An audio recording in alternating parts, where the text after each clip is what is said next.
juga di Indonesia tentang coronavirus 19, karena sekarang ini kita lihat banyak video yang bermunculan yang menjelaskan tentang coronavirus. Di sini kita menjelaskan secara epidemiologis. Yang pertama, apa itu coronavirus? COVID-19 ini sebenarnya adalah sebelumnya sudah dideteksi. COVID-19 sebelumnya telah diberi nama SARS-CoV-2. Ya, SARS itu adalah Severe Acute Respiratory Syndrome. Ya, coronavirus 2. Mirip dengan MERS-CoV dan SARS-CoV. Jadi dia sebelumnya variannya sebenarnya adalah MERS-CoV dan SARS-CoV. MERS-CoV itu adalah Middle East Respiratory Syndrome, coronavirus, ya, dan SARS-CoV. Termasuk dia adalah New Emerging Disease, ya, New Emerging Disease. Dikeluarkan dari hewan seperti kucing, siput, dan lain-lain. Tetapi ini sebenarnya secara epidemiologis memang awalnya seperti itu. Tapi kalau sekarang kemungkinan banyak faktor yang mempengaruhi hal tersebut. Ya. Case definition atau definisi kasusnya, ya, suspek.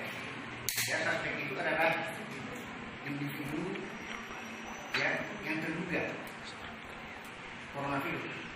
Paling sedikit memiliki gejala batuk, demam, dan sesak nafas.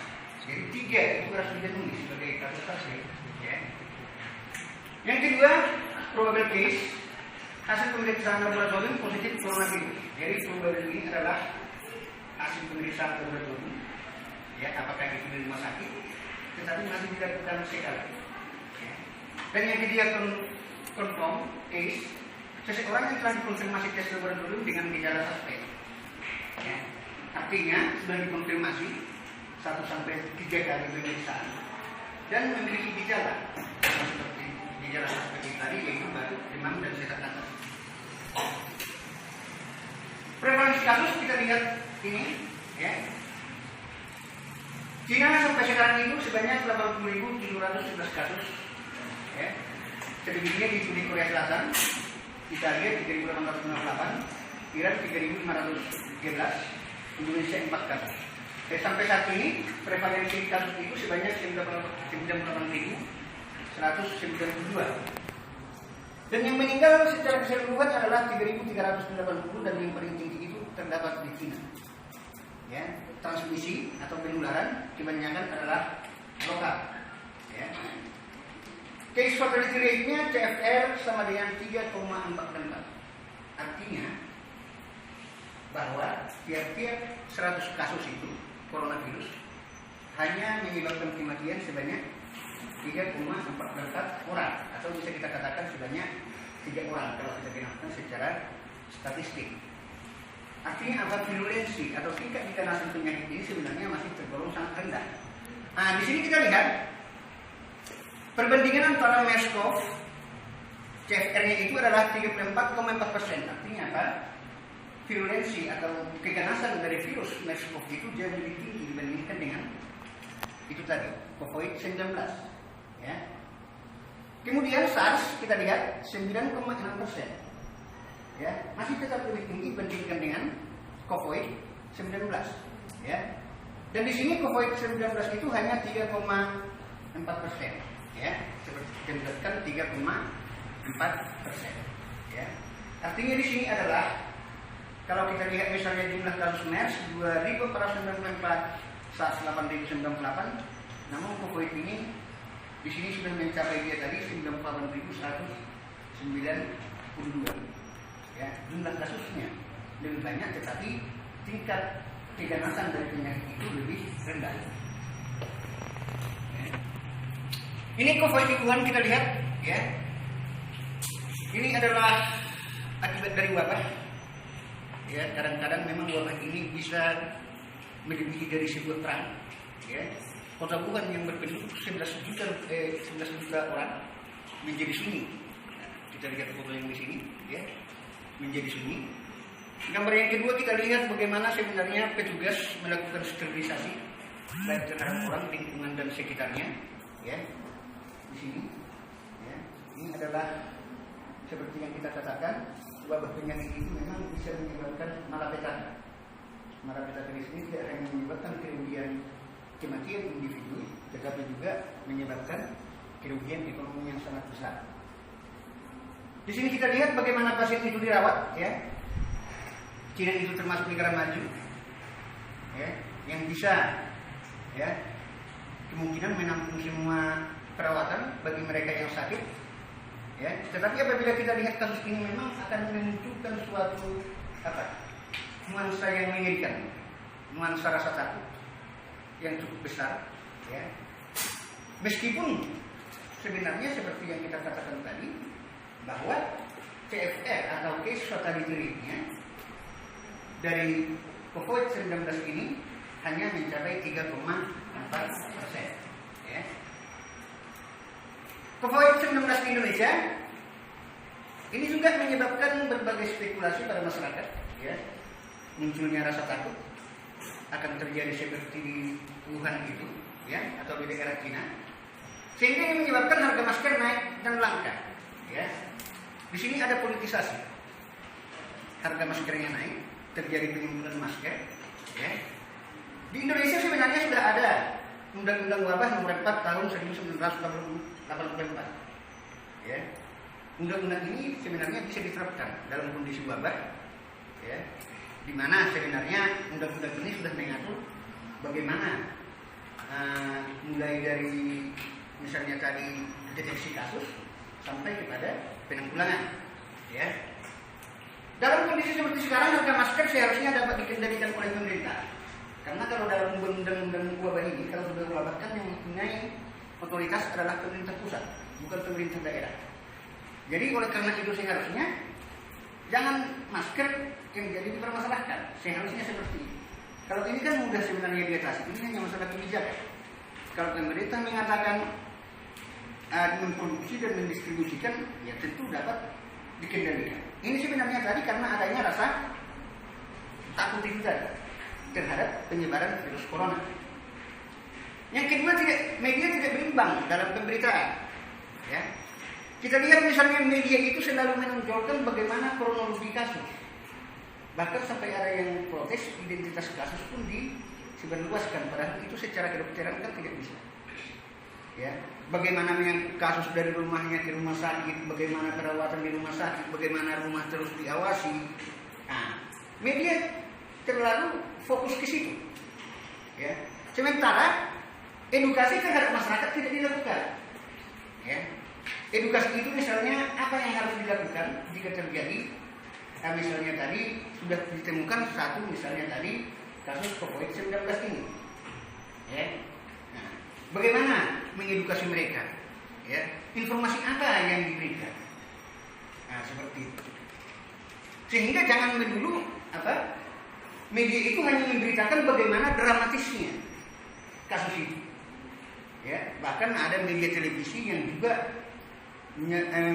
reporternya menggunakan masker yang sangat ketat sekali, ya, itu.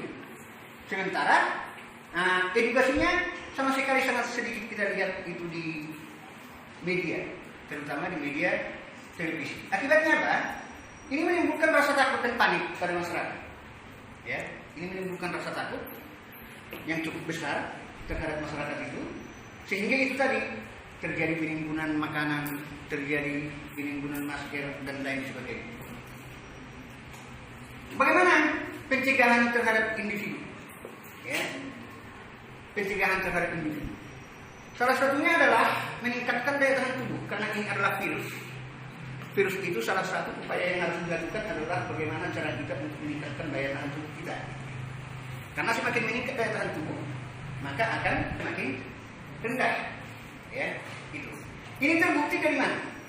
Ini terbukti kita lihat case fatality rate berdasarkan usia. Kita lihat, ya, usia 80 tahun itu, ya, paling tinggi itu case fatality rate-nya adalah sebanyak 14,8%. Artinya bahwa mereka yang meninggal itu adalah usia di atas 80 tahun yang paling banyak. Atau bisa dikatakan adalah usia yang paling banyak meninggal adalah usia 60 tahun ke atas. Ya, ini bisa mencapai sekitar 22%. Ya. dibandingkan dengan usia 60 tahun ke bawah. Nah, ini menunjukkan apa? Ini menunjukkan bahwa itu tadi daya tahan tubuh itu memang penting. Mereka yang berusia tua akan cenderung atau relatif daya tahan tubuhnya lebih rendah dibandingkan mereka yang muda. Ini kasusnya adalah di Cina, ya. Tetapi bagaimana dengan di Indonesia? Di Indonesia tidak bisa kita katakan juga seperti itu. Karena di sini kasus subklinis pada penduduk kita cukup tinggi. Subklinis ini adalah masyarakat sebenarnya yang sudah mempunyai riwayat penyakit tertentu, tetapi tidak terdeteksi. Kemudian di negara kita juga persentase orang perokok itu juga cukup tinggi. Ya. Ini sebenarnya kalau terjadi suatu wabah COVID-19 ini di sini juga perlu diwaspadai karena itu tadi. Ya, dari sisi daya tahan tubuhnya.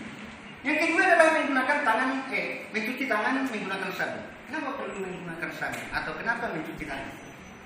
Ternyata COVID-19 ini dia mempunyai kemampuan bertahan di luar tubuh itu sebanyak 9 hari. Selama 9 hari. Jadi seorang yang mengeluarkan virus COVID-19 ini dia mampu bertahan di gagang pintu, di telepon, di meja, di mana-mana dia bisa bertahan selama 9 hari. Ya. Oleh karena itu bisa kita pegang masuk ke dalam tangan kita, ya kan? Kemudian saat kita membuka pintu atau saat kita menelepon, bisa tangan kita membawa virus tersebut. Oleh karena itu disarankan itu sekali 3 jam, ya, melakukan cuci tangan. Dan sebelum cuci tangan disarankan tidak menyentuh wajah atau mata sehingga tidak virus tersebut sehingga tindakan kita tidak memudahkan virus tersebut masuk ke dalam tubuh kita. Nah, seperti itu dia. Bagaimana sebenarnya cara mencuci tangan? Di situ ada 7 langkah, ya, sesuai dengan prosedur kesehatan. Tetapi pada dasarnya adalah yang disarankan itu adalah mencuci tangan di air berjalan dan juga menggunakan sabun. Nah, itu. Kemudian hindari close kontak dengan orang lain, ya, close kontak. Hasil penelitian menunjukkan bahwa CDC itu menunjukkan bahwa penularan dari orang ke orang dari virus COVID ini itu dengan jarak 6 feet atau 3 meter, lebih kurang 3 meter, 6 kaki, ya. Misalnya seorang bersin, misalnya tadi, ya, dengan orang yang dihadapi itu, dia bisa menularkan pada jarak lebih kurang 3 meter, ya, atau 6 kaki, ya, itu dia. Close kontak yang dimasukkan di sini adalah kontak akrab, dekat. Misalnya Anda berdansa, berpelukan, ya, berciuman, dan lain sebagainya. Itu yang dimaksud dengan close kontak, ya. Salah satu cara untuk menghindari sebenarnya close kontak ini adalah menghindari keramaian, ya. Misalnya seperti di Hong Kong itu, sekolah itu harus diliburkan sampai bulan depan.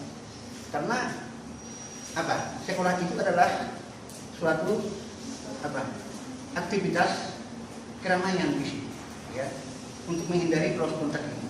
Misalnya di mall, ya, konser, atau misalnya tempat ibadah dan lain sebagainya. Itu adalah salah satu cara agar tidak terjadi penularan secara close kontak ini tadi, ya. Karena di saat populasi sangat banyak, ya, terjadi misalnya seseorang bersin atau batuk, karena memang ini tadi virus ini keluar dari seorang individu itu pada saat batuk dan bersin, itu tentu akan dapat menularkan kepada orang lain, ya. Oleh karena itu ini yang harus dihindari, seperti di bandara misalnya dan lain sebagainya. Kemudian yang kedua adalah menggunakan masker. Ini jika situasi, ya, sudah terdeteksi misalnya di Medan ini, ya, tentu kita juga harus waspada terhadap penularan corona ini, ya. Kemana kita menggunakan masker? Terutama misalnya kalau kita harus ke mall, kita butuh juga menghindari, tetapi kita tidak bisa ada keperluan kita di situ, kita menggunakan itu.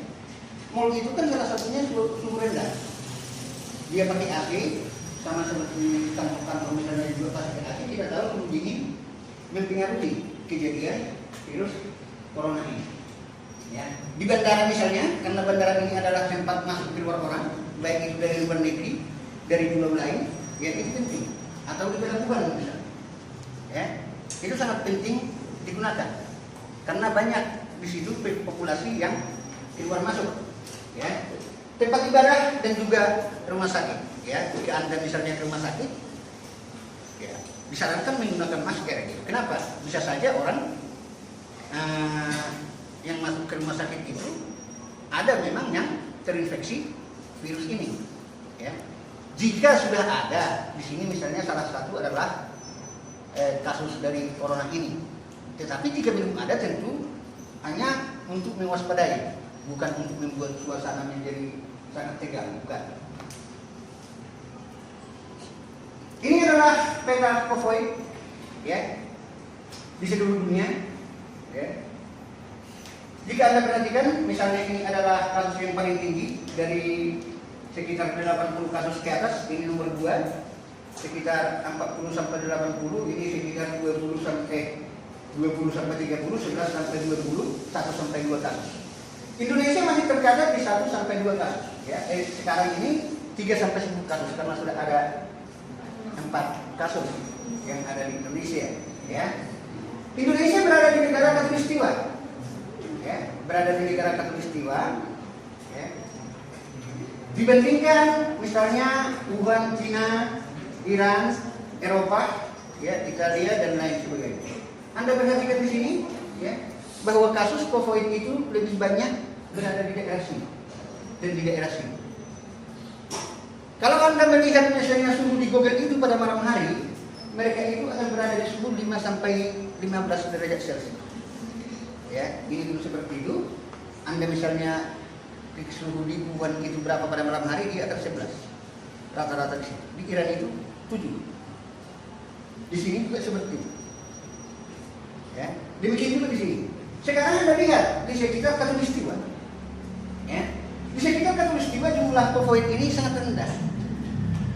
Ya, sangat rendah seperti di Indonesia, Singapura, Malaysia, Thailand, dan kebanyakan mereka itu adalah kasusnya kasus dari luar masuk ke negaranya, kemudian terjadi close contact seperti kontak dekat yang kita katakan itu. Sama seperti di Indonesia misalnya, orang Jepang itu sudah terinfeksi virus corona, kemudian dia melakukan kontak dekat dengan orang Indonesia itu, dan orang Indonesia itu melakukan kontak dekat juga dengan apanya, ibunya misalnya, sehingga terjadi tadi infeksi. Jika kita lihat ini adalah dari mapping ini, kita lihat bahwa perkembangan virus corona ini di daerah khatulistiwa memang lebih lambat. Karena khatulistiwa itu seperti di Indonesia pada malam hari itu hanya berkisar antara 23 sampai sekian derajat Celcius ke atas. Penularannya sangat lambat. Itu disebabkan apa? Karena di saat dia mengeluarkan virus tadi itu corona itu, saat dia baru dan bersih, kemampuannya bertahan di daerah khatulistiwa itu lebih rendah, mungkin tidak 9 hari. Itu hasil penelitian yang apa? Tetapi itu juga belum bisa dipastikan. Tetapi itu ada dari sisi mapping ini kita lihat, memang penularan virus corona itu, ya, di daerah khatulistiwa itu sangat rendah. Apabila Anda lihat di seluruh dunia, dia memang ya rendah di daerah khatulistiwa itu. Tapi Anda lihat di daerah sini dan di daerah atas, ya, kasus corona itu cukup tinggi. Artinya apa? Tempat memang berpengaruh terhadap penularan virus corona ini. Itu salah satunya tadi. Kenapa di Indonesia tidak perlu sebenarnya panik, ya, tidak perlu ada rasa takut yang mendalam. Ya. Apabila ada kasus, maka tindakan yang dilakukan adalah mengkarantina, mengobati, kemudian dilakukan upaya-upaya pencegahan. Tidak juga kita sarankan untuk tenang-tenang gitu, membiarkan begitu saja. Tetapi upaya pencegahan, kebijakan-kebijakan tertentu harus dilakukan. Kemudian ini adalah episode epidemik. Anda lihat, ya, episode epidemiknya. Ini adalah ras Cina, ya, yang warna kuning. Kemudian masuk ke ras Eropa, seperti yang dikatakan tadi, bahwa mereka tetap berada di belahan bumi antara suhu rendah itu tadi, ya. Nah, ini ras Cina, ini ras Eropa. Nah, hasil penelitian CDC terakhir mengatakan bahwa ras Asia memiliki penularan yang lebih tinggi dibandingkan dengan ras Amerika, Eropa. Makanya salah satu kebijakan di Amerika itu adalah jangan panik di saat ada kasus, dikarantina, dan tidak akan terjadi penularan. Karena coronavirus itu jauh lebih mudah menular sesama ras orang Asia dibandingkan dengan ras orang Amerika. Ras orang Amerika dengan Amerika itu penularannya sangat rendah. Itu hasil penelitian CDC yang terakhir. Masa inkubasi 2-14 hari. Ya. Dengan generation time belum diketahui, namun ada kemungkinan dapat menular sebelum muncul gejala. Iya, ya, ada kemungkinan menular sebelum muncul gejala di sini, sebelum muncul gejala coronavirus ini. Ya, berarti itu kan dia memiliki sebenarnya, kalau belum muncul gejala, dia menularkan kepada orang lain. Nah, itu yang jadi masalah. Dan kenapa misalnya orang tua di Cina itu banyak yang terkena coronavirus padahal 80 tahun ke atas? Padahal mereka tidak beraktivitas keluar. Itu bisa saja karena dibawa oleh keluarga yang masuk ke rumah. Ya. Atau dia sudah terinfeksi tetapi belum menunjukkan gejala-gejala. Ya. Karena di sini juga generation time-nya masih rendah. Generation time itu adalah penularan dari kasus primer ke sekunder dapat dilakukan. Ya. Nah, ini dari sisi ras juga ternyata berbeda infeksi dari virus corona ini. Ini yang bersama. Itu tadi terutama tadi untuk pencegahan di tingkat individu, ya. Terutama itu adalah bagaimana sebenarnya tadi menggunakan masker, ya, meningkatkan daya tahan tubuh dan lain sebagainya. Kemudian bagaimana pencegahan komunitas, yang pertama itu harus ada manajemen kasus yang baik. Ya. Manajemen kasus adalah menangani mereka yang telah sakit, ya. Menangani mereka yang telah sakit. Tentu harus ada rumah sakit rujukan. Di Indonesia sebenarnya sudah ditentukan, di Medan ini pun sudah ditentukan rumah sakit mana yang layak menjadi rumah sakit rujukan untuk proses pengobatan. Yang kedua, isolasi, ya. Setiap pasien itu harus segera diisolasi sehingga tidak menyebabkan penularan yang lebih besar. Harus ada juga rumah sakit tanggap darurat. Ya, ini juga sudah dilakukan misalnya, ya, orang yang baru masuk ke Indonesia, mahasiswa Indonesia itu dulu harus dikarantina di Kepulauan Natuna. Ya, itu adalah salah satu upaya yang dilakukan. Kemudian kebijakan pusat dan daerah ini tidak boleh bertentangan. Jangan ada gubernur misalnya tiba-tiba mengumumkan tentang virus corona. Boleh melakukan tindakan, upaya pencegahan atau investigasi kasus, ya kan? Tetapi tidak memberikan suatu informasi kecuali informasi dari Kementerian Kesehatan, karena ini sudah menyangkut adalah masalah yang harus ditangani oleh Kementerian Kesehatan. Yang kedua adalah investigasi epidemiologi, harus dilakukan case tracer. Seperti di Jakarta itu memang sudah cukup baik, ya, case tracernya. Dari kontak yang dua ini, ternyata mereka diteliti, ternyata mereka bertemu dengan sekitar 80 orang. Kemudian 80 orang ini diinvestigasi, ya, didapatkan 7 orang. Dari 7 orang ini kemudian diperiksa, kemudian ditemukanlah 2 kasus baru. Itulah yang menyebabkan COVID-19 ini ada 4 orang Indonesia. Ini namanya case tracer, ya, menginvestigasi kasus itu ke belakang kepada siapa mereka berkontak. Yang kedua tentu penelitian, ya. Banyak aspek yang harus diteliti. Seperti yang kita lihat tadi, tempat berpengaruh, ras berpengaruh, ya, seperti itu. Nah, berpengaruh terhadap penularan penyakit itu. Oleh karena itu penelitian tentang itu perlu dilakukan. Selain itu juga vaksin juga perlu dilakukan penelitian, ya. Karena yang namanya virus atau penyakit yang bersifat epidemik lebih efektif kalau dia memiliki vaksin. Ya, karena kita tahu apabila dia divaksin sekitar 80% populasi atau komunitas kelompok itu, dia bisa mencegah terjadinya wabah di suatu daerah. Kemudian surveillance yang baik, ya, pengumpulan datanya. Ya, kalau tidak ada surveillance yang baik, tentu informasi ini tidak bisa kita peroleh. Ya, informasi ini dari misalnya data-data dari WHO misalnya, kalau tidak ada surveillance yang baik tidak secepat itu bisa dikatakan. Kemudian geographic information system ini juga sekarang ini sangat penting, ya, karena faktor-faktor geografis ini penting untuk suatu proses penularan penyakit. Kemungkinan yang terjadi ke depan, ya, ditemukannya vaksin baru untuk ini. Informasinya juga sudah mulai ada nampak, ya, vaksin untuk virus corona ini, ya. Karena sekarang sebenarnya kasusnya sudah mencapai sekitar 100.000 untuk proses imunisasi. Yang kedua, penemuan obat-obatan. Virus ini sebenarnya kan tidak ada sebenarnya obat yang efektif untuk virus ini. Tetapi bagaimana untuk meningkatkan daya tahan tubuh, ya, ataupun sifatnya adalah apa namanya, seperti antivirus yang kebanyakan seperti antiserum dan lain sebagainya.